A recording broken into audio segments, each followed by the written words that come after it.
Sir, ये जूली की fingerprint report तो नेगेटिव है। फिंगरप्रिंट्स मैच नहीं कर रहे। अगर जूली ने ऐसा नहीं किया है तो फिर किसने किया है? ये तो फिर भी ठीक है। ये देखिए, कविता की फिंगरप्रिंट रिपोर्ट। क्या बात है? ये समझने की कोशिश कर रहा हूं कि आखिर कविता के फिंगरप्रिंट्स उस ग्लास के फिंगरप्रिंट से मैच कैसे नहीं हो सकते जिसमें उसे नींद की गोली दी गई है, जबकि दूसरे ग्लास पे उसी के फिंगरप्रिंट्स हैं। लेकिन ये कैसे हो सकता है? वही तो समझने की कोशिश कर रहा हूं मैं। जिस ग्लास पर उसके उंगलियों के निशान होने चाहिए थे उस पे नहीं, और जिस पे नहीं होने चाहिए थे उस पे हैं। इसका मतलब है मोबाइल पर कविता की उंगलियों के निशान है। लेकिन अगर नींद की गोली वाली जूस कविता ने नहीं ली तो जिसने ली है, इतने सारे गोलियां लेने के बाद वो इतना सब कुछ कैसे कर सकती है?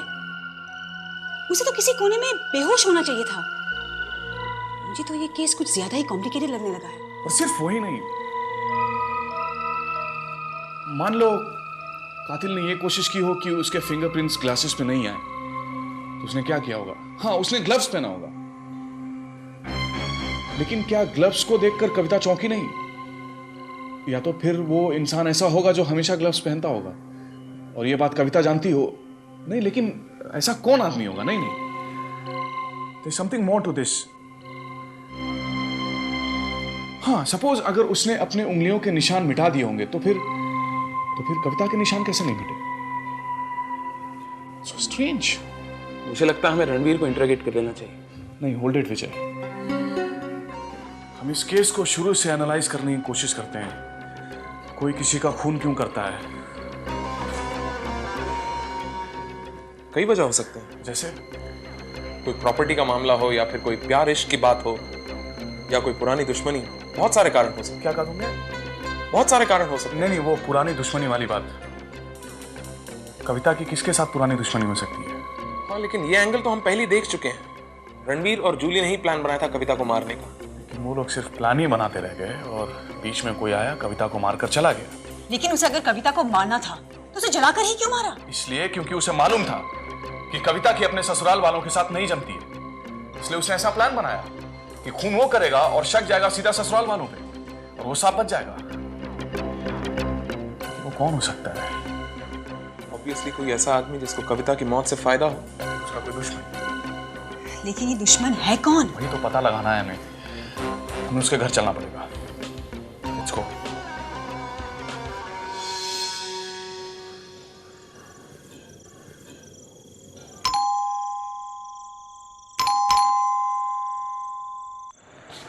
यस। मम्मी डैडी घर पे हैं? जी नहीं, वो लोग तो बाहर गए हैं। कुछ काम? नो, आओ मेरे साथ। Let's talk. प्रिया, तुम पढ़ती हो ना? किस कॉलेज में? JK college of commerce. किस ईयर में? Second year BCom. Very good. अच्छा प्रिया, क्या तुम्हारी दीदी भी उस कॉलेज में पढ़ती थी? नहीं, दीदी ने तो पैया साइंस कॉलेज से ग्रेजुएशन किया था। अच्छा प्रिया, एक बात बताओ, क्या तुम्हारी दीदी ने तुम्हें कभी अपनी दोस्तों के बारे में, अपनी कॉलेज के बारे में तुम्हें कुछ बताया था, या ऐसी कोई घटना जो तुम्हारी दीदी के साथ हुई थी? हाँ, एक लड़का था, दीदी के कॉलेज में ही पढ़ता था। उसने कभी दीदी से बात तो नहीं की थी, पर वो हमेशा उसे देखता रहता था। फिर ब्लैंक कॉल्स भी आने लगे थे, और एक दिन तो उसने दीदी को चिट्ठी भी लिखी थी। क्या लिखा था उस चिट्ठी में? उसने दीदी को धमकी दी थी। उसने लिखा था कि कविता, तुम सिर्फ मेरी हो, तुम किसी और की नहीं हो सकती। दीदी बहुत घबरा गई थी। उन्हें तुरंत ही सारी बात पापा को बता दी, और फिर पापा ने दूसरे ही दिन प्रिंसिपल से मिलकर उस लड़के को कॉलेज से रेस्टिकेट करवा दिया। लड़के का नाम क्या था? विष्णु। विष्णु। तुम्हारी दीदी उसे पसंद नहीं करती थी? नहीं। तुम अपनी दीदी को बहुत मिस करती होगी, है ना? हाँ, अब तो सिर्फ दीदी की तस्वीरें ही रह गई हैं। क्या मैं इन्हें देख सकता हूँ? हाँ। Thank you. ये कौन है तुम्हारी दीदी के साथ? ये महेश है। दीदी की कॉलेज में ही पढ़ता था। क्या तुम कभी उसे मिली हो? 2-3 बार। वो पास ही के हॉस्पिटल में डॉक्टर है। वो 2-3 बार दीदी के दोस्तों के साथ हमारे घर आया हुआ है। और जो लॉकेट दीदी ने पहना है ना, वो महेश ने ही उसे दिया है उसके जन्मदिन पर। दीदी मुझसे अक्सर कहा करती थी कि महेश ने ये लॉकेट खास उसके लिए बनवाया था।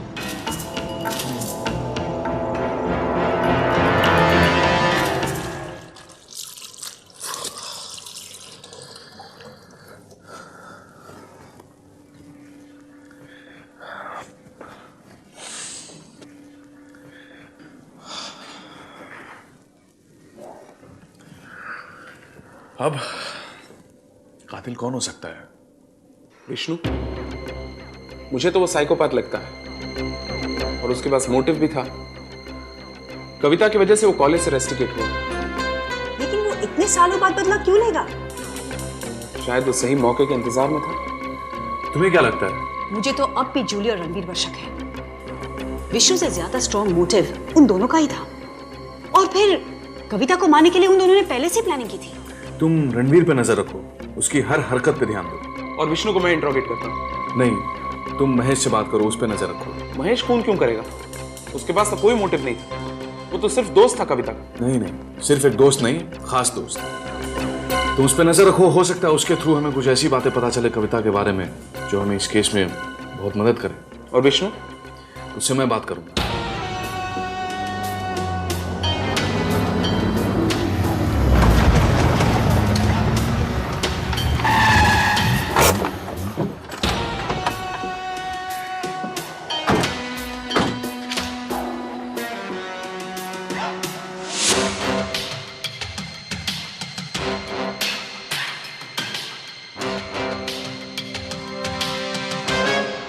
विष्णु तुम्हारा नाम है?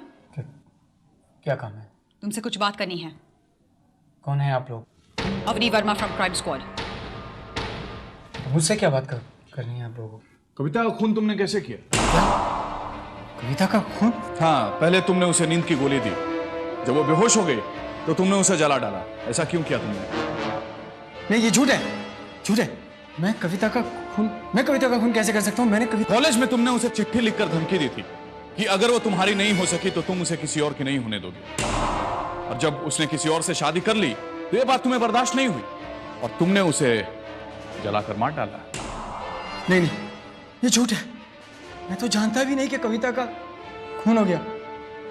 सच, ये सच है कि मैं कविता को बहुत प्यार करता था, लेकिन जब मैंने देखा कि वो मुझे नजरअंदाज करने लगी है तो मुझसे रहा नहीं गया, क्योंकि उसकी दोस्ती दिन पर दिन महेश के साथ बढ़ती जा रही थी। मैंने देखा कि वो मुझसे दूर होती जा रही है और अगर मैंने कुछ नहीं किया तो मैं हमेशा हमेशा के लिए उसको खो दूंगा। मैंने उसका पीछा किया, ऑफिस के रजिस्टर से मैंने उसका फ़ोन नंबर लिया और उसको ब्लैंक कॉल्स करने लगा।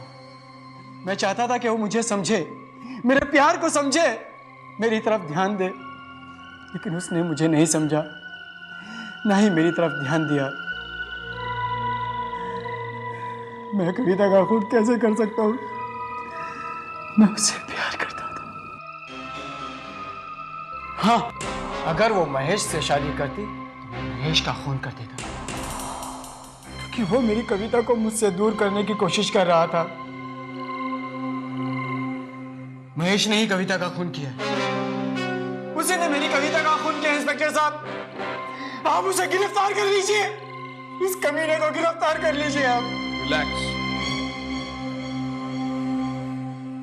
महेश से तो हम बाद में निपटेंगे, लेकिन अगर तुम ये सोच रहे हो कि तुम बच जाओगे तो ये तुम्हारी बहुत बड़ी गलतफहमी है।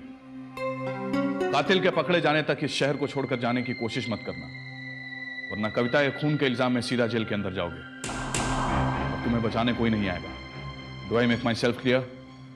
ओके।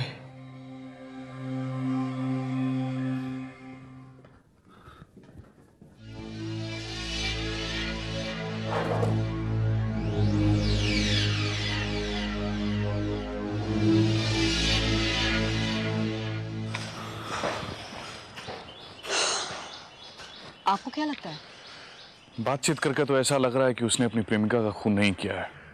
फिर भी ये मुमकिन जरूर है कि अगर उसके रास्ते में कोई आएगा तो वो उसे मार डालेगा। अगर रणवीर या महेश का कत्ल हुआ होता तो हमारे लिए उस पर शक करना बहुत आसान हो जाता, पर यहां तो मामला कुछ और ही कह रहा है। Anyway, let's go.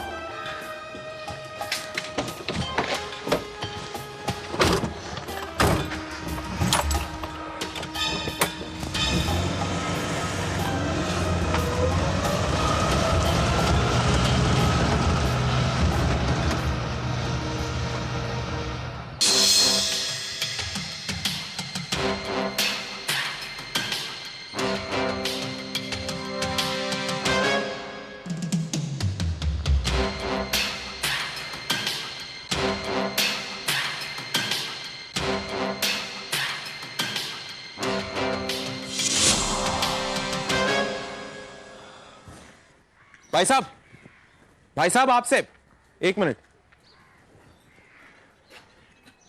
मुझे महेश से मिलना है, बता सकते कहाँ रहता है वो? महेश तो अब यहाँ नहीं रहता, वो शहर छोड़कर जा चुका है। कब? 3-4 दिन पहले। आपको कैसे मालूम कि वो शहर छोड़कर गया है? पहले भी जब कभी वो 3-4 दिन घर नहीं आता था तो वो शहर से बाहर ही रहता। अच्छा, कोई अंदाजा इस वक्त कहाँ मिल सकता है वो? मालूम नहीं सर। हाँ, आपका पड़ोसी था वो? हाँ। कितना जानते थे आप उसे? I mean, किस तरह का आदमी था वो? ज्यादा घुलना मिलना तो नहीं होता था, पर ठीक ही है। वैसे आप इतना सवाल क्यों कर रहे हैं? मेरी आदत है, और वैसे भी आप किसी सवाल का ठीक तरह से जवाब नहीं दे रहे। जाइए आप। जिस दिन कविता की मौत हुई उसी दिन से महेश भी गायब है, और जिस हॉस्पिटल में वो काम करता था वहां से हमने उसके पूना का एड्रेस पता कर लिया है सर। Very good. तुम एक काम करो, पूना चले जाओ और ये पता लगाने की कोशिश करो कि महेश आखिरी बार कविता से कब और कहां मिला था। यही नहीं, मुझे महेश के बारे में पूरी जानकारी चाहिए। Come on. Right sir. सीवॉट की रिपोर्ट आ गई क्या? हमें भी उसके बारे में कुछ नहीं पता, उसका फोन तक नहीं आया। हमने मिसिंग पर्सन ब्यूरो में कंप्लेंट तक दर्ज की। ओह आई सी।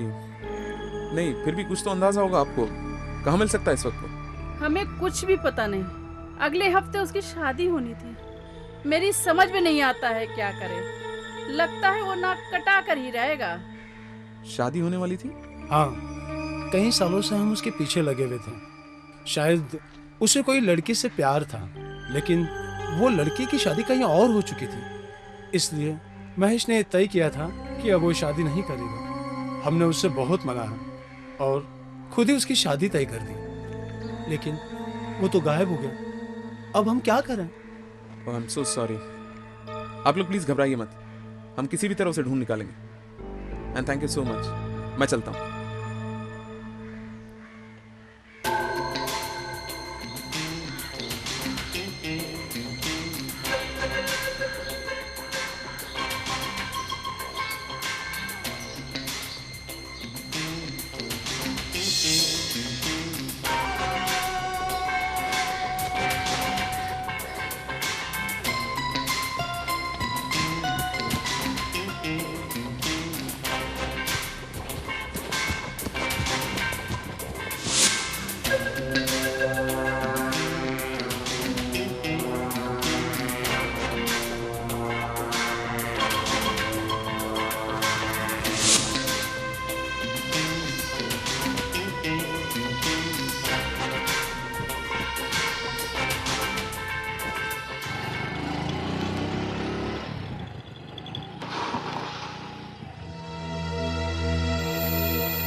काम हो गया?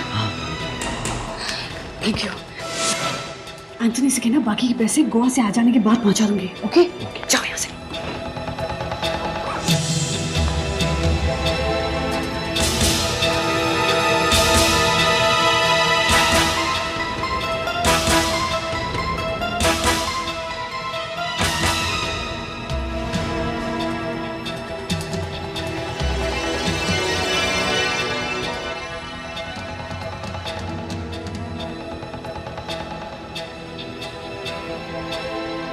आज रणवीर जूली के घर गया था, लेकिन वो उससे मिला नहीं, बाहर से उस पर नजर रख रहा था। थोड़ी देर बाद एक आदमी जूली से मिलने गया और उसे एक लिफाफा देकर चला गया। फिर कुछ समय बाद जूली भी अपने घर से बाहर निकली और गोवा जाने वाली बस में गोवा के लिए रवाना हो गई। रणवीर कहाँ गया? इस वक्त तो वो शहर में है, लेकिन हो सकता है कि जूली का पीछा करने के लिए वो भी गोवा के लिए रवाना हो जाए।